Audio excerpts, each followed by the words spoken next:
Hello everyone, my name is Haris Chaus. आज के इस वीडियो में हम स्टार्ट करने वाले सॉफ्टवेयर इंजीनियरिंग का फर्स्ट यूनिट जो है introduction to software engineering and software process models. तो सबसे पहले देखिए, इस पार्ट में हम इंट्रोडक्शन टू सॉफ्टवेयर इंजीनियरिंग देखेंगे और अगले वाले में हम सॉफ्टवेयर प्रोसेस मॉडल्स की तरफ जाएंगे। तो स्टार्ट करते हैं हम सॉफ्टवेयर इंजीनियरिंग के फंडामेंटल्स से। तो सबसे पहले जो है आपको पता होना चाहिए सॉफ्टवेयर का मतलब क्या है। तो सॉफ्टवेयर एक प्रोग्राम है या फिर वो एक सेट ऑफ प्रोग्राम्स है जिसके अंदर इंस्ट्रक्शंस होते हैं। क्यों इंस्ट्रक्शंस होते हैं? वो ताकि एक डिजायर्ड फंक्शनैलिटी वो दे सके। आपको एक यूजर बोलेगा कि मुझे ऐसा ऐसा काम करने वाली चीज चाहिए, तो आप उसमें वो इंस्ट्रक्शंस दोगे जो आपको यूजर से मिल रहे हैं, और यूजर को जो फंक्शनैलिटी चाहिए, जो काम चाहिए, वो सॉफ्टवेयर करके देगा आपने जो कोड्स उसमें लिखे हुए हैं उसके बेसिस पे। और इंजीनियरिंग क्या है? इंजीनियरिंग वो प्रोसेस है डिजाइन करने की, बिल्ड करने की। कुछ आप बनाना चाहते हो, उसका कोई पर्पस है उस चीज का जिसको आप बना रहे हो, वो कुछ काम करने वाली है और साथ ही साथ वो कॉस्ट इफेक्टिव भी होती है, तो उसको आप प्रोसेस को बोलते हो इंजीनियरिंग। तो ये इंजीनियरिंग का जो कॉन्सेप्ट है ना, वो आप सॉफ्टवेयर बनाने में यूज करते हो और वही है सॉफ्टवेयर इंजीनियरिंग। सॉफ्टवेयर बेसिकली बनाना कैसा है आपको, वो ये सब्जेक्ट में आप देखने वाले हो। इंट्रोडक्शन टू सॉफ्टवेयर इंजीनियरिंग देखिए, इसका डेफिनेशन क्या है। एक सिस्टमैटिक एप्लीकेशन किसका? इंजीनियरिंग के प्रिंसिपल्स का यूज किया जाना सॉफ्टवेयर बनाने में। सॉफ्टवेयर बनाने के लिए क्या क्या करना पड़ता है? आपको डेवलप करना पड़ता है, उसको ऑपरेट करना पड़ता है और उसको लास्ट में मेंटेन भी करना पड़ता है। जो भी सॉफ्टवेयर है उसको मेंटेन करना मतलब रेगुलरली उसमें अपडेट्स लाना, उसमें नई कुछ चीजें आपको ऐड करना है, तो ये सारी चीजें मेंटेनेंस में आती है। तो ये सब चीजों को आप कैसा करते हो? इंजीनियरिंग के प्रिंसिपल्स को यूज करके। So that is software engineering. और इसका गोल क्या है आपका? तो गोल आपका है कि रिलायबल, एफिशिएंट और मेंटेनेबल। रिलायबल मतलब उसमें एरर्स नहीं होने चाहिए, अच्छा सा काम करना चाहिए ऐसा। और फिर एफिशिएंट, जो एफिशिएंटली काम करे, जिसको आप मेंटेन कर पाओ। और एक स्केलेबल सॉफ्टवेयर। स्केलेबल का मतलब है कि उसको आप स्केल करोगे, कुछ बड़ा करोगे उससे। जैसा पहले आपके ऐप में उतने चीजें नहीं थी, लेकिन जैसा जैसा टाइम आगे जाता है आप कई फीचर्स बढ़ाते हो उसमें, तो आप उसको स्केल कर रहे हो एक स्पेसिफाइड टाइम के अंदर। तो वो आपका गोल है। तो सॉफ्टवेयर इंजीनियरिंग के थ्रू जो है आप ये सारी चीजें अचीव करते हो। फिर देखिए, सॉफ्टवेयर इंजीनियरिंग एग्जैक्टली यूज करना क्यों है। तो सबसे पहली चीज है कॉम्प्लेक्सिटी। देखिए, कॉम्प्लेक्स बहुत होते हैं सॉफ्टवेयर्स, उसके लिए वर्ड यूज किया जाता है इंट्रिकेट। इंट्रिकेट मतलब बहुत सारी चीजें उसके अंदर होती है जो उसको कॉम्प्लेक्स बनाती है। तो ये सब चीजें इजीली आप कर पाओ, इसलिए सॉफ्टवेयर इंजीनियरिंग का यूज किया जाता है। फिर कॉस्ट और टाइम, मिनिमल यूज करना है आपको कॉस्ट और टाइम का, और आपको बेहतर से बेहतर सॉफ्टवेयर बनाना है। फिर उसके बाद है रिलायबिलिटी, एरर्स कम होने चाहिए और परफॉर्मेंस जो है उस बेहतर होना चाहिए आपके सॉफ्टवेयर का। फिर है मेंटेनेंस। मेंटेनेंस के बारे में तो मैंने अभी जस्ट बताया आपको, जो भी बग्स वगैरह होंगे आपके, वो आपको फिक्स करना होगा। फिर आपको नए नए अपडेट्स लाने होंगे, नए नए फीचर्स ऐड करने होंगे, तो ये काम मेंटेनेंस का आप करते हो सॉफ्टवेयर इंजीनियरिंग के प्रिंसिपल का यूज करके। की कैरेक्टरिस्टिक्स क्या है देखिए सॉफ्टवेयर इंजीनियरिंग के? सबसे पहला है सिस्टमैटिक अप्रोच। आपके पास वेल डिफाइंड प्रोसेसेस होने चाहिए कि एग्जैक्टली आप काम कैसा करोगे। आपके पास मेथडोलॉजीज होनी चाहिए। मेथडोलॉजीज ही हम आगे देखने वाले हैं सॉफ्टवेयर प्रोसेस मॉडल्स में। एग्जैक्टली आप काम कैसा करोगे। जैसा पता तो है मुझे कि मुझे एक होटल बुकिंग का सॉफ्टवेयर बनाना है, लेकिन उसको बनाने के लिए मेरा अप्रोच क्या होना चाहिए? सबसे पहले मैं क्लाइंट से बात करूंगा, फिर क्लाइंट मुझे बोलेगा कि मुझे ऐसा यूआई डिजाइन चाहिए, मैं उसको वो बना कर दूंगा। फिर वो चेक करके बोलेगा मुझे इतना अच्छा नहीं लग रहा, या फिर मैं उससे बात ही नहीं करूंगा, मैं सारा सॉफ्टवेयर बना दूंगा, फिर उसे दिखाऊंगा। तो ऐसे अलग अलग मेथडोलॉजीज होते हैं। तो वो अप्रोच क्या है आपका, वो सॉफ्टवेयर इंजीनियरिंग से आप पता करते हो, मतलब यूज करते हो वो अप्रोच आप सॉफ्टवेयर इंजीनियरिंग में। फिर है क्वालिटी ओरिएंटेड। क्वालिटी जो है ना, यूजर को जैसी चाहिए एज इट इज आप वैसी दे पाओ, ये आप अचीव करोगे when you use software engineering. फिर टीम का कोलैबोरेशन होना। बेहतर टीम आपके पास है, ना कि बस एक कोडर है आपके पास एक डिजिटल मार्केटिंग का आदमी है, आपके पास सॉफ्टवेयर टेस्टर है, आपके पास और भी है जो मतलब कोडिंग से रिलेटेड नहीं भी है, मतलब कोडिंग का तो मेन है, वो तो चाहिए ही आपको, उसमें ही आपके पास बहुत सारे लोग टीम में होंगे। फिर एग्जैक्टली आपको काम कैसा करना है, कि आपके पास फ्लो चार्ट है। ये सारे चीजें बनाने वाले लोगों की आपके पास अगर टीम है और उनका अच्छा कोलैबोरेशन है, तब आप अच्छे से काम कर पाओगे एक सॉफ्टवेयर बनाने में। अगर हम एवोल्यूशन की बात करें, मतलब ये सॉफ्टवेयर इंजीनियरिंग इंट्रोड्यूस कब की गई, तो लेट 1960s के अंदर की गई। और ये क्यों की गई? क्योंकि जब ना सॉफ्टवेयर क्राइसिस हो रही थी। सॉफ्टवेयर क्राइसिस याद रखिए आप, सॉफ्टवेयर क्राइसिस उस दिन वो जमाने में कहा जाता था कि सॉफ्टवेयर देखिए पहले से बनते आ रहे हैं लेकिन वो उस लेवल पे नहीं बन रहे थे। मतलब कोई बंदा बोल रहा था कि मुझे ऐसा ऐसा सॉफ्टवेयर चाहिए, मुझे 2 हफ्ते में चाहिए, पर वो 2 हफ्ते में बना ही नहीं पा रहे थे, वो डेडलाइन मीट ही नहीं कर पा रहे थे वो लोग, क्योंकि उनके पास कोई मेथोडोलॉजी ही नहीं रहती थी काम करने की। उन्हें बस पता है कोड करना है वगैरह, लेकिन एग्जैक्टली एक अप्रोच नहीं फॉलो करते थे वो लोग। तो वो अप्रोच फॉलो करना ही सॉफ्टवेयर इंजीनियरिंग के अंदर आता है। तो वही हेल्प से हम अभी काम एक डिसिप्लिन्ड वे में करते हैं। वो लोग डिसिप्लिन्ड वे में नहीं करते थे काम, इसलिए जब सॉफ्टवेयर क्राइसिस आई थी और सॉफ्टवेयर क्राइसिस की वजह से सॉफ्टवेयर इंजीनियरिंग इंट्रोड्यूस हुई थी। Transition from ad hoc programming. Ad hoc programming क्या है? देखिए, बस ऐसा प्रोग्रामिंग करना, कुछ भी, मतलब कुछ प्लान नहीं है माइंड में, बस कुछ तो आप बना रहे हो, कुछ तो ऐप बनाने के उसमें कोड करते जा रहे हो, उसको बोलते हो आप एड हॉक प्रोग्रामिंग। कुछ आपके माइंड में नहीं है कि ये कोड आगे कब यूज होगा, ये कोड मेरा रीयूज होगा का क्या, ये कोड मेरी कितनी मेमोरी ले रहा है, बस ऐसे ही आप प्रोग्राम करते जा रहे हो, उसको बोलते हो आप एड हॉक प्रोग्रामिंग। तो ऐसी प्रोग्रामिंग से एक स्ट्रक्चर्ड और डिसिप्लिन्ड वे में जो है प्रोग्रामिंग चालू की गई मेथोडोलॉजीज का यूज करके। जैसा वाटरफॉल मेथड होता है, वाटरफॉल मेथड में आप डिसाइड करते हो कि पहले मैं ऐसा करूंगा, फिर ऐसा करूंगा, फिर एजाइल मेथड है, डेवऑप्स मेथड है, ये सारे हम देखेंगे आगे आगे। तो बस एक अप्रोच जो है ना जरूरी होता है इसमें। प्रिंसिपल्स देखिए सॉफ्टवेयर इंजीनियरिंग के, सबसे पहला है मॉड्यूलैरिटी। मॉड्यूलैरिटी का मतलब है मॉड्यूल्स में चीजों को ब्रेक करना। सॉफ्टवेयर के जो भी बहुत कॉम्प्लिकेटेड चीजें उनको आप ब्रेक करते हो और उतने स्पेसिफिक को सॉल्व करते हो, तो उसको आप बोलते हैं मॉड्यूलैरिटी। फिर रियूजेबिलिटी तो आपको मैंने बता ही दिया। ऑब्जेक्ट ओरिएंटेड प्रोग्रामिंग के अंदर हम रियूजेबिलिटी करते हैं, ऑलरेडी जो रेडी मटेरियल है आपका वही क्लासेस से आप इनहेरिट करते हो, तो रियूजेबिलिटी से भी काम आपका बहुत अच्छा हो जाता है। फिर है स्केलेबिलिटी, स्केल करना, बड़ा करना, बेहतर करना कोई चीज को।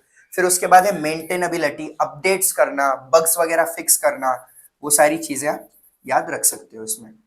रियूजेबिलिटी में आप ऊप याद रख सकते हो, ऑब्जेक्ट ओरिएंटेड प्रोग्रामिंग। फिर यूजर सेंट्रिक डिजाइन, इसका मतलब है कि जो भी आप काम कर रहे हो आप आपके माइंड में ये रखते हुए काम कर रहे हो कि यूजर ने मुझे ऐसा ऐसा काम करने को बोला है, एज इट इज उसको वैसा ही रिजल्ट मिलना चाहिए। तो वो बेसिस पे आप अगर काम करोगे तो आप एक प्रॉपर सा यूजर सेंट्रिक डिजाइन बना पाओगे। अब आते हैं हम एप्लीकेशंस पे। तो एप्लीकेशंस तो आप भर भर के लिख सकते हो, कहाँ नहीं यूज की जाती है सॉफ्टवेयर इंजीनियरिंग।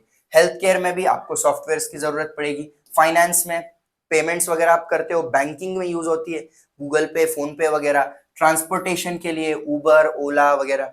फिर एजुकेशन में भी देखो कितने सारे आप एप्स देखोगे, अन अकेडमी, फिजिक्स वाला, मतलब बहुत सॉफ्टवेयर इंजीनियरिंग के थ्रू ही अचीवेबल है। एंटरटेनमेंट, बहुत सारे गेम्स हो गए, नेटफ्लिक्स हो गया, अमेजोन प्राइम हो गया, ये सारी चीजें किस पे डिपेंड करती हैं? They depend only upon software engineering for creating these applications. उनके सिस्टम्स और उनके सर्विसेज वगैरह बनाने के लिए सब कुछ बस सॉफ्टवेयर इंजीनियरिंग का ही यूज किया जाता है। अब ना नेचर ऑफ सॉफ्टवेयर पे हम जाते हैं, ये भी बहुत ही मेजर टॉपिक है। कई बार नेचर ऑफ सॉफ्टवेयर पर एग्जाम में क्वेश्चन पूछा जाता है, तो सारे पॉइंट्स माइंड में रखिए। उनमें के जो हम पॉइंट्स देखेंगे ना नेचर में के, उस पर भी क्वेश्चन पूछा जा सकता है, तो सारे ध्यान दो। सबसे पहला है software as an abstract product.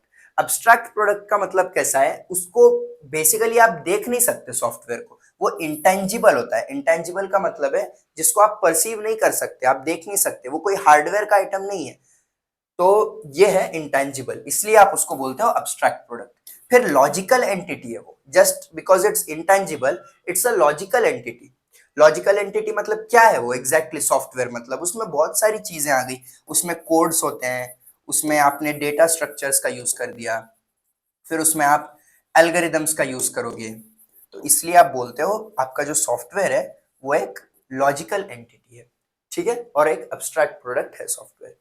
अब बात करते हैं कैरेक्टरिस्टिक्स ऑफ सॉफ्टवेयर की, इस पर क्वेश्चन आने के चांसेस है। तो कैरेक्टरिस्टिक्स याद रखो, सबसे पहला है कॉम्प्लेक्सिटी।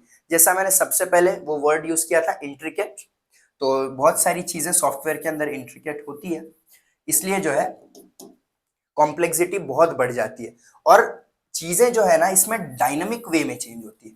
यूजर से आपने इनपुट लिया, उसके बेसिस पर आउटपुट दिया जाएगा, तो ऐप में बहुत सारे चेंजेस होते हैं, डायनामिक अप्रोच होता है। जैसा मान लो नेटफ्लिक्स पे यूजर के पर्सनलाइज्ड वे में वो बताता है कि ये बंदा ऐसे मूवीज देखता है तो हमको उसको ऐसा अप्रोच देना है।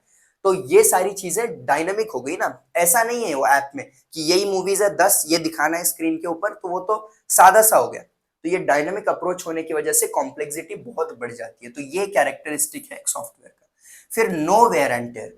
वेयर एंड टेयर का कुछ है ही नहीं सॉफ्टवेयर में, अनलाइक इन हार्डवेयर वेयर चीजें जहां पे हमारी जो है ना चीजें खराब हो जाती है एक टाइम के बाद।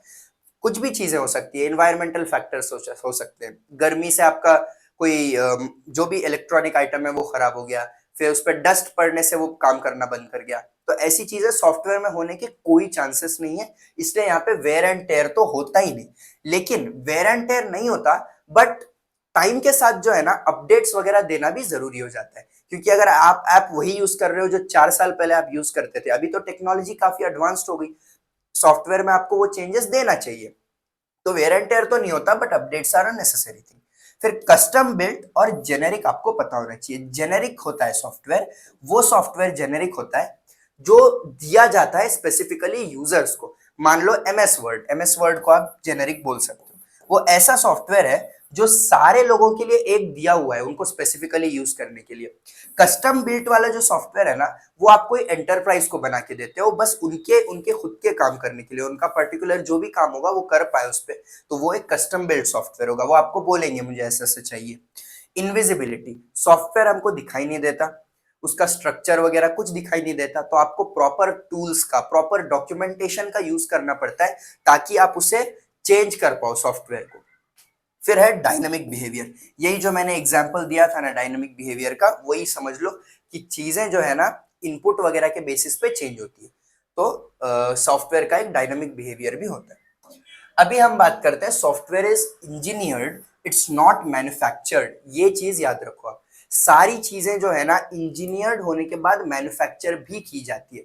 कोई भी चीज देख लो आप आजू बाजू में, फैन, टेबल वगैरह वगैरह, उसको पहले आप डिजाइन करोगे, डेवलप करोगे, फिर बाद में उसको आपको मैन्युफैक्चर करना पड़ता है। सॉफ्टवेयर को मैन्युफैक्चर ही नहीं करना पड़ता आपको, बस आप डिजाइन करते हो, डेवलप करते हो, और वो वर्चुअल चीज है वो तो वो बस एक फ्री में आप कहीं पे भी अपलोड कर सकते हो। तो वो है सॉफ्टवेयर का काम। देखिए जैसा गुड्स वगैरह का कैसा है, खत्म हो जाएंगे मैन्युफैक्चर करना पड़ेगा। सॉफ्टवेयर खत्म होगा ऐसा तो नहीं होगा ना आपका, उसमें बस आप अपडेट करते जाओगे और वर्चुअली उसको जीरो कॉस्ट में आप मैन्युफैक्चर कर पाओगे। फिर है चेंजेबिलिटी। सॉफ्टवेयर को आप जब चाहो जब इजीली चेंज कर सकते हो, हार्डवेयर को आप नहीं कर सकते ऐसा चेंज। वो हाईली अडेप्टेबल होता है, इसलिए जो भी एरर्स वगैरह है आप इजीली फिक्स कर सकते हो, आप एरर्स इजीली फिक्स कर सकते हो। आपको मन में आया कि ये अपडेट अच्छा लग रहा है तो आप आसानी से वो अपडेट भी उसमें डाल सकते हो। वही हार्डवेयर में इतना सिंपल नहीं है ना, डिजाइन बदलो, वो पार्ट मैन्युफैक्चर करो, वो पार्ट उसमें मैनेज करो, ये चीजें होती है। फिर frequent changes can also lead to complexity. ठीक है, यहाँ पे तो हमने बात कर ली चेंजेस आप आसानी से कर पाते हो, लेकिन चीजें चेंज करने से कॉम्प्लेक्सिटी भी बहुत ज्यादा बढ़ जाती है, उसको फिर आपको मेंटेन करने का अलग काम। तो ये सारी चीजें है चेंजेबिलिटी के अंदर। फिर सॉफ्टवेयर डजंट वेयर आउट। देखिए ये जो है ना, इस पर एक क्वेश्चन आया हुआ है एग्जाम में, software doesn't wear out, justify why it doesn't wear out. तो देखिए इसके ना दो ग्राफ्स भी है, वो भी बताता हूं मैं आपको। सबसे पहला जो यहाँ पे पॉइंट है वो है हार्डवेयर के फेलियर्स। हार्डवेयर के फेलियर्स आपको देखने को मिलते हैं जैसे ही हार्डवेयर प्रोड्यूस किया जाता है, मैन्युफैक्चर किया जाता है, उसमें कुछ डिफेक्ट्स आते हैं। फिर वो डिफेक्ट्स आप रिजॉल्व करते हो, फिर वो हार्डवेयर जो है अच्छे से काम करने लग जाता है। तो उसका जो ग्राफ यूज किया जाता है ना, देखो मान लो ये जो है ये हमारा फेलियर है और ये ना मेरा टाइम है। तो इसका ना बाथटब शेप्ड ग्राफ बनता है। कैसे? क्योंकि स्टार्टिंग में बहुत फेलियर्स होते हैं पर वो कम होते जाते हैं फेलियर्स आपके, और फिर एक टाइम के बाद इस तरीके से वो कम होता है। देखिए ये क्या है मेरा, ये मेरा फेलियर है। फेलियर जो है बढ़ नहीं रहा, अभी फेलियर कांस्टेंट है। क्यों? क्योंकि चीज खराब नहीं होगी ना। आप कुछ मार्केट से चीज खरीद के लाए इलेक्ट्रॉनिक की, तो वो एक स्पेसिफिक टाइम तक अच्छे से चलेगी। स्टार्टिंग में उसमें जब मैन्युफैक्चर की गए थे, जब डिफेक्ट्स थे, उन्होंने एक टाइम के बाद वो डिफेक्ट्स रिजॉल्व कर दिए, फिर वो चीज अच्छे से चल रही है। पर एक टाइम ऐसा आएगा जब चीज वो खराब हो जाएगी, क्योंकि टेम्परेचर का जैसे मैंने एग्जांपल दिया, फिर डस्ट वगैरह का, इन्वायरमेंटल फैक्टर्स होते हैं इसमें। तो चीज जो है ना वापिस उसका फेलियर बढ़ना चालू हो जाएगा। तो ये ना इसको आप ऐसा याद रखो, बाथटब शेप्ड कर्व। तो ये आपके हार्डवेयर के फेलियर का कर्व है, ये फेलियर है और ये टाइम है। और वही अगर मैं अभी सॉफ्टवेयर की बात करूं ना, तो देखिए सॉफ्टवेयर का कैसा कर्व बनता है। ये मेरा फेलियर है और ये जो है ना, ये टाइम है। तो इसमें दो कर्व्स बनाए जाते हैं। एक होता है आइडियल कर्व। आइडियल कर्व मतलब मैं सॉफ्टवेयर बना रहा हूं तो मैं क्या एक्सपेक्ट करता हूं, तो मैं एक्सपेक्ट करता हूं शुरुआत में जो भी फेलियर्स है वो मैं रिजॉल्व कर दूंगा, फिर टाइम के साथ मेरा सॉफ्टवेयर बस चलता जाएगा। उसमें कोई बूस्ट होने को स्कोप ही नहीं है ना। जैसे यहाँ पे क्या स्कोप है, यहां से ये नीचे से ऊपर क्यों जा रहा है, ये वो नीचे से ऊपर इसलिए जा रहा है क्योंकि यहाँ पे जो है ना इन्वायरमेंटल फैक्टर्स आ रहे हैं, इन्वायरमेंटल फैक्टर्स। लेकिन यहाँ पे कोई इन्वायरमेंटल फैक्टर्स को स्कोप नहीं है, तो जो आइडियल कर्व कहा जाता है ना, वो ये होता है आपका आइडियल कर्व। और नॉर्मल कर्व भी इसके अंदर होता है, सॉफ्टवेयर के अंदर। वो नॉर्मल कर्व ना हार्डवेयर के जैसा ही होता है। वो आप ऐसा बना देना, एक बाथटब कर्व भी बनाना आप उसमें, और फिर आप बोलते हो कि चीजें जो है ना कम ज्यादा होती है। कम ज्यादा मतलब देखिए, एट दिस पॉइंट कुछ प्रॉब्लम नहीं है, अच्छे से चल रहा है आपका। आपने कोई अपडेट ला दिया, फिर अपडेट के बाद बग्स आ गए, बग्स आ गए, बहुत लोगों को प्रॉब्लम हुई, तो फेलियर इंस्टेंटली बूस्ट लेगा आपका। फिर आपको पता चल जाएगा फेलियर है, मतलब कुछ बग्स हो गए, मैं फिक्स कर दूंगा। फिक्स होते के साथ वो फेलियर वापस नीचे चला जाएगा, क्योंकि अब मेरा सॉफ्टवेयर अच्छे से काम कर रहा है। फिर चलेगा कुछ टाइम तक, फिर उसके बाद मैं नया अपडेट लाऊंगा, तो नए अपडेट पे फिर मेरा फेलियर बढ़ जाएगा, फिर वो कम होगा। तो ऐसा इसमें है, जब मैं फिक्स कर दूंगा तो मेनली जो है ना नॉर्मल कर्व जो है, रियलिस्टिकली अगर आप बात करो, प्रैक्टिकलिटी की बात करो, तो फिर जो नॉर्मल कर्व है वो इस तरीके का होता है। फेलियर कम ज्यादा होता है। तो ये किसका ग्राफ है, ये सॉफ्टवेयर कर्व है। ठीक है, मैं यहाँ पे लिख देता हूँ, ये जो कर्व है ये सॉफ्टवेयर का कर्व है, और ऊपर वाला जो है वो हार्डवेयर कर्व है। ठीक है, तो इस कर्व्स के बेसिस पर आप एक्सप्लेन कर सकते हो why software doesn't wear out and why hardware wears out. तो वो इन्वायरमेंटल फैक्टर्स की वजह से software is immune to wear. Why is it immune to wear, because it has no environmental factors. Impact of changes, तो जैसे कि मैंने आपको दिखाया, चेंजेस के साथ फेलियर कम ज्यादा होता जाएगा। और स्पेयर पार्ट्स भी इसमें नहीं होते। हार्डवेयर में कोई स्पेसिफिक चीज खराब हो गई आपकी, चेंज करके आप नया पार्ट डाल दोगे, काम हो जाएगा आपका। सॉफ्टवेयर के अंदर स्पेयर पार्ट्स नाम की चीज ही नहीं रहती, तो कुछ भी चेंज करना है तो मेजर चेंज आपको करना पड़ता है, कॉम्प्लेक्सिटी उससे बढ़ जाती है। अब बात करते हैं क्वालिटी की। क्वालिटी की बहुत बहुत ज्यादा जरूरत है सॉफ्टवेयर के अंदर। क्यों, क्योंकि रिलायबिलिटी चाहिए आपको, यूजेबिलिटी चाहिए, परफॉर्मेंस अच्छा चाहिए, तो बनाना पड़ता है आपको हाई क्वालिटी सॉफ्टवेयर। वही अगर आपका डिफेक्टिव सॉफ्टवेयर है, खराब सा सॉफ्टवेयर है, तो आपको बहुत प्रॉब्लम्स झेलने पड़ते हैं। क्या प्रॉब्लम्स होते हैं वो, फाइनेंशियल प्रॉब्लम्स। मैं कोई पेमेंट का ऐप यूज कर रहा हूं, मान लो मैं कोई गूगल पे यूज कर रहा हूं, मेरा कोई बिजनेस है, ऑनलाइन बिजनेस, तो उससे क्या हो जाएगा, अगर गूगल पे काम करना बंद कर गया, उसमें कुछ बग्स आ गए, तो मेरे पेमेंट्स ही रुक जाएंगे। लोग मुझे फीस दे रहे हैं मेरी कोई चीज के लिए, वो दे ही नहीं पाएंगे, तो वहां पे एक प्रॉब्लम हो जाएगा, मुझे फाइनेंशियली मैं डिस्टर्ब हो रहा हूँ ऐप की वजह से। फिर रेपुटेशनल भी डिस्टर्बेंस हो रहा है, अगर कुछ रेपुटेशन है जो मेरे ऐप की, वो भी खराब हो रही है कि यार ये काम भी नहीं करता है, पेमेंट्स भी नहीं हो रहे उससे, तो फाइनेंशियली भी प्रॉब्लम हो गया, रेपुटेशनल भी। सेफ्टी कंसर्न्स भी होते हैं। जैसे कि मान लो अगर कोई ऐप है जिसके ऊपर कोर्सेस है बहुत सारे, वो कोर्सेस कोई भी कॉपी कर ले रहा है, कोई भी डाउनलोड कर ले रहा है, तो सेफ्टी यहाँ पे मार खा रही है। तो ये क्यों कब होता है, जब डिफेक्टिव सॉफ्टवेयर है। तो सॉफ्टवेयर की क्वालिटी का इंपॉर्टेंस आप समझ ही सकते हो। अब ना टाइप्स ऑफ सॉफ्टवेयर देखो। सबसे पहला है सिस्टम सॉफ्टवेयर। सिस्टम सॉफ्टवेयर मतलब operating systems, in simple way. तो ऑपरेटिंग सिस्टम्स के आप कोई भी एग्जांपल्स याद रख लो, जैसा विंडोज हो गया, विंडोज के साथ आप मैक ओएस याद रख लो, फिर उसके बाद लिनक्स याद रख लो, तो ऐसे कुछ एग्जांपल समझ सकते हो आप। फिर उसके बाद एप्लीकेशन सॉफ्टवेयर। एप्लीकेशन सॉफ्टवेयर मतलब जो भी प्रोडक्टिविटी के लिए यूज करते हो आप, जो इंटरटेनमेंट के लिए यूज करते हो। सिंपल सा मैं यहाँ पे एग्जांपल देता हूँ, MS word, MS power point, इस जो भी सॉफ्टवेयर है, स्पॉटिफाई भी मान लो, वो भी एप्लीकेशन सॉफ्टवेयर है। इंजीनियरिंग और साइंटिफिक सॉफ्टवेयर, ये देखिए वो सॉफ्टवेयर जो रिसर्च एंड डेवलपमेंट के लिए यूज करते हो आप, जैसा कि मैट लैब यूज कर लिया, मैथमेटिकल कामों के लिए आप मैट लैब यूज करते हो। फिर ऑटो कैड भी आपको पता होगा, जो ऑटो कैड हम यूज करते हैं मशीन्स वगैरह डिजाइन करने के लिए, या मशीन के पार्ट्स को डिजाइन करने के लिए। फिर है उसके बाद एम्बेडेड सॉफ्टवेयर। एम्बेडेड सॉफ्टवेयर मतलब वो सॉफ्टवेयर जो हार्डवेयर जैसी जो चीजें होती है, जैसा माइक्रोवेव अवन्स है, रेफ्रिजरेटर्स है, कार्स है, इनके अंदर जो सॉफ्टवेयर्स होते हैं ना, उनको आप बोलते हो एम्बेडेड सॉफ्टवेयर्स। फिर है वेब एप्लीकेशंस। वेब एप्लीकेशंस मतलब जो आप ब्राउजर्स के थ्रू एक्सेस करते हो, जैसा इंस्टाग्राम है, इंस्टाग्राम का जो भी वेबसाइट है उसको आप वेब एप्लीकेशन बोलते हो। तो मैं कुछ एग्जांपल्स दे देता हूँ यहाँ पे, इंस्टाग्राम, फिर अमेजोन भी, साथ ही साथ फ्लिपकार्ट। तो ये जो है कुछ चीजें आप याद रख सकते हो। फिर है उसके बाद आर्टिफिशियल इंटेलिजेंस सॉफ्टवेयर। तो ये तो आपको पता ही है, इसका एग्जांपल दे दो, चैट जीपीटी, सिंपल सा। क्या करते हैं ये आर्टिफिशियल इंटेलिजेंस सॉफ्टवेयर? ये ह्यूमन इंटेलिजेंस को सिमुलेट करते हैं और आपको हेल्प करते हैं प्रॉब्लम सॉल्विंग वगैरह के लिए। फिर भी और एग्जांपल लिखो, गूगल का जेमिनी हो गया, फिर माइक्रोसॉफ्ट का कोपायलट एआई हो गया। ओके, अब आते हैं डिफाइनिंग सॉफ्टवेयर पे। तो वही है कि सॉफ्टवेयर एग्जैक्टली है क्या?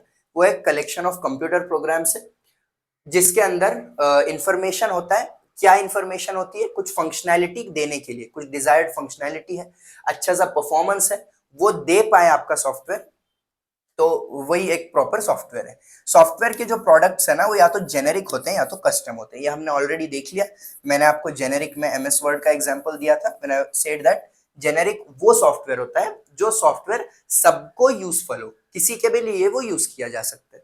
और कस्टम वो होता है जो कोई एंटरप्राइज वगैरह बनवाती है उनके लिए स्पेसिफिकली, कि हमारा पेमेंट का है, हमको कैलकुलेशंस वगैरह करना है, हमको ऐसा ऐप बना कर दो।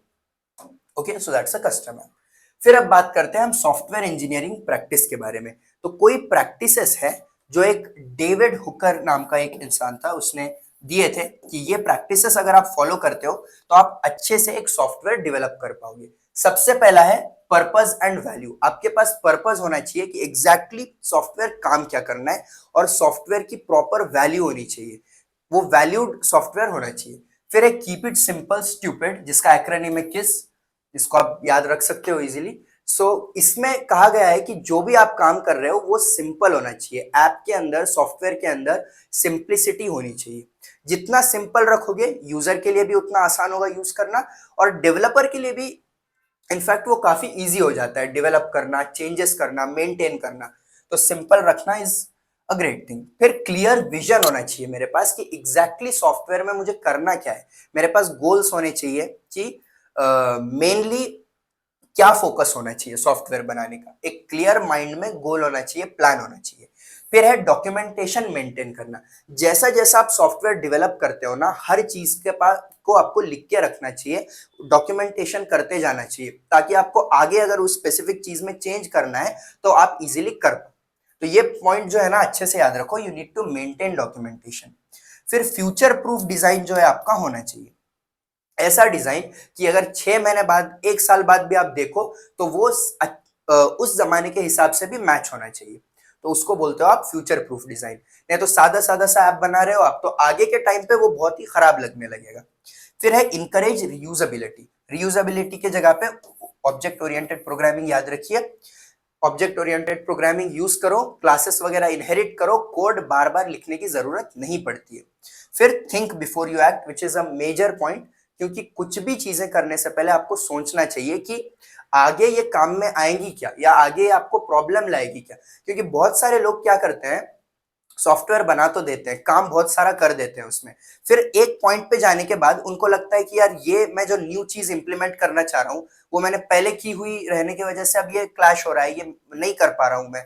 तो ये सारी चीजें आगे आगे की माइंड में रखते हुए ही आप पहले जो काम कर रहे हो वो करना चाहिए आपको। ओके, नाउ ये एक पार्ट है जो है सॉफ्टवेयर इंजीनियरिंग मिथ्स।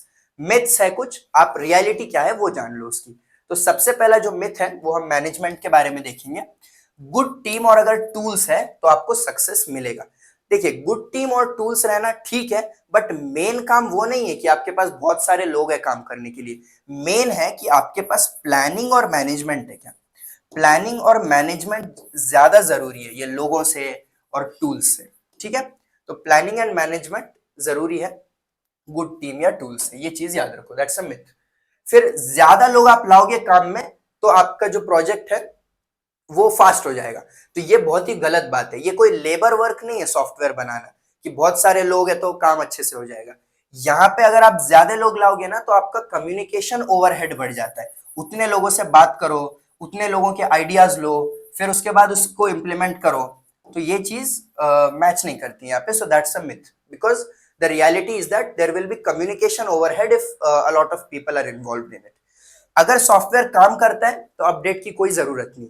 ये भी बहुत बड़ा मिथ है. हमेशा हमेशा आपको मेंटेनेंस की जरूरत पड़ती है. कितना भी आप बड़ा ऐप बना लो, कितना भी वर्किंग ऐप बनाओ, maintenance will never leave you. हमेशा मेंटेनेंस करना पड़ता है आपको. फिर आपको बग्स फिक्स करना पड़ता है. तो ये चीजें याद रखो आप. फिर उसके बाद आगे जाते हैं हम कस्टमर मिथ्स के ऊपर. कस्टमर्स के क्या मिथ होते हैं?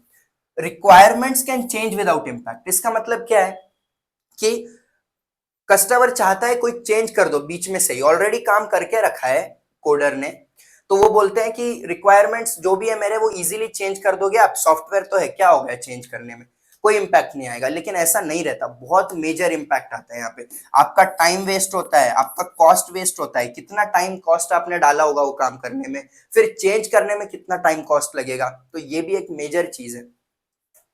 उसके बाद है अ prototype means the system is almost done. Prototype देते हैं यूजर को लगता है कि हो गया मेरा सॉफ्टवेयर रेडी, लेकिन ऐसा नहीं है. प्रोटोटाइप तो जो है वो ऑलमोस्ट हो नहीं जाता है. प्रोटोटाइप के बाद भी आपको बहुत सारी चीजें करनी रहती है एक्चुअल में सॉफ्टवेयर को सामने लाने के लिए, अपलोड वगैरह करने के लिए. एक बार डिलीवरी हो गई तो कस्टमर का काम खत्म, ऐसा नहीं होता. जब मैं सॉफ्टवेयर मेरा यूजर को दे रहा हूं, मेरे क्लाइंट को दे रहा हूं, तो मैं एक्सपेक्ट करता हूं कि वो मुझे बताए कि फीडबैक क्या है उसका, ये खराब है सॉफ्टवेयर में, या फिर उसको उसके यूजर्स को यूज करने के बाद पता चलेगा कि वो बोलेंगे नहीं नहीं ये कुछ गलत हो रहा है. तो हमेशा आपको फीडबैक की जरूरत होती है, हमेशा आपको चेंज करने की जरूरत होती है. उसमें कस्टमर का भी मेजर रोल होता है. अब आते हैं प्रैक्टिशनर के मिथ्स पर. प्रैक्टिशनर मतलब जो एक्चुअल में सॉफ्टवेयर बना रहा है. Only working software matters. मतलब सॉफ्टवेयर काम कर रहा है मतलब हो गया आपका, ऐसा बिल्कुल भी नहीं है. हमेशा हमेशा उसमें आपको डॉक्यूमेंटेशन करना पड़ेगा. मतलब सॉफ्टवेयर तो आपका रेडी है, सॉफ्टवेयर काम कर रहा है, लेकिन साथ में भी तो और चीजें हैं ना. डॉक्यूमेंटेशन करो, मेंटेनेंस करो, फिर सॉफ्टवेयर टेस्टिंग करो. ये सारी चीजें भी सॉफ्टवेयर काम करते हुए सॉफ्टवेयर में जरूरी होती है. The job is done once the software works. तो वही हो गया पिछला वाला जो था कि सॉफ्टवेयर काम कर रहा है तो काम हो गया, नहीं हुआ काम, अभी भी काम बहुत ज्यादा बाकी है. Building from scratch is best. तो ये तो बहुत ही घटिया मिथ है कि स्क्रैच से आप कुछ बना रहे हो तो हो जाएगा. चीजें अगर ऑलरेडी रेडी है आपके पास, कोड्स वगैरह ऑलरेडी आप कहीं से उठा रहे हो, तो काम आपका बहुत सिंपल हो जाता है. स्क्रैच से बनाओगे तो सारी चीजें नीचे से स्टार्ट करो, बहुत टाइम वेस्टिंग चीज है. इसलिए ऑलरेडी जो रेडी मटेरियल है उसका यूज करो, चीजें रीयूज करो, स्क्रैच से नहीं करना चाहिए. तो ये भी मिथ हमने एक बस्ट कर दी. अभी देखो हार्डवेयर और सॉफ्टवेयर इंजीनियरिंग में का डिफरेंस क्या है. तो बहुत ही बेसिक से डिफरेंसेस है, हम देख लेते हैं. सबसे पहला है नेचर. हार्डवेयर इंजीनियरिंग क्या करता है? फिजिकल कंपोनेंट से डील करता है. सर्किट्स, ट्रांजिस्टर्स, कंपोनेंट्स, एक्चुअल चीजें वहां पे आप देखते हो. यहाँ पे आप चीजें नहीं देखते, यहाँ पे आप डिजाइन करते हो, डेवलप करते हो सॉफ्टवेयर के सिस्टम्स में, कोडिंग वगैरह करते हो आप. तो ये उनका नेचर है. फिर टेंजिबिलिटी. टेंजिबिलिटी क्या है? ये जैसा मैंने कहा था, टेंजिबिलिटी का मतलब है द एबिलिटी टू परसीव. वो देख सकते हो क्या आप उस चीज को, उसको आप टेंजिबिलिटी बोलते हो. तो हार्डवेयर के अंदर तो बिल्कुल टेंजिबल प्रोडक्ट्स ही होते हैं. माइक्रोचिप्स आ गए, डिवाइसेस आ गए, मोबाइल को खुद आप देख सकते हो आपके. लेकिन यहाँ पे इंटेंजिबल प्रोडक्ट्स होते हैं, जैसा कोड वगैरह, एग्जैक्टली आप देख नहीं सकते उसको. फिर है मॉडिफिकेशन. मॉडिफिकेशन हार्डवेयर के अंदर करना थोड़ा सा कॉम्प्लिकेटेड हो जाता है. क्यों? क्योंकि आपको फिजिकल रीडिजाइन करना पड़ेगा. जो चीज है आपकी उसको नए से डिजाइन करो, डिजाइन करने के बाद उसको मैन्युफैक्चर भी करो. कंपोनेंट्स अगर आप चेंज कर रहे हो तो नए कंपोनेंट्स रिप्लेस करो. ये सब काम है. यहाँ पे कुछ नहीं है, बस कोड में जाओ, कोड में चेंजेस करो, अपडेट करो, हो गया आपका काम. फेलियर के रेट्स. तो फेलियर के रेट्स हार्डवेयर के अंदर ज्यादा होते हैं. क्यों ज्यादा होते हैं? क्योंकि यहाँ पे होता है वेयर एंड टेयर. यहाँ पे वेयर एंड टेयर नाम की चीज नहीं रहती, क्योंकि यहाँ पे इन्वायरमेंटल कंडीशंस या फिजिकल कंडीशंस आते ही नहीं है. धूल पड़ने से आपका ऐप खराब नहीं होगा, धूल पड़ने से आपकी चीज खराब होगी. तो ये भी आप एग्जांपल याद रखो. फिर मेंटेनेंस. यहाँ पे फिजिकल रिपेयर्स है, नए स्पेयर पार्ट्स डाल के आप रिप्लेसमेंट्स कर सकते हो. लेकिन यहाँ पर आप डिबगिंग करो, नया अपडेट ला दो, नए रिक्वायरमेंट्स को लाओ. तो ये सारी चीजें जो है आप मैच करके देखो, समझ जाएंगे आप. तो यहाँ पे हमारा फर्स्ट पार्ट खत्म होता है सॉफ्टवेयर इंजीनियरिंग के फर्स्ट यूनिट का. अगले पार्ट में हम सॉफ्टवेयर प्रोसेस मॉडल्स देखेंगे. So if you like the video, do like it and subscribe to the channel. Thank you very much.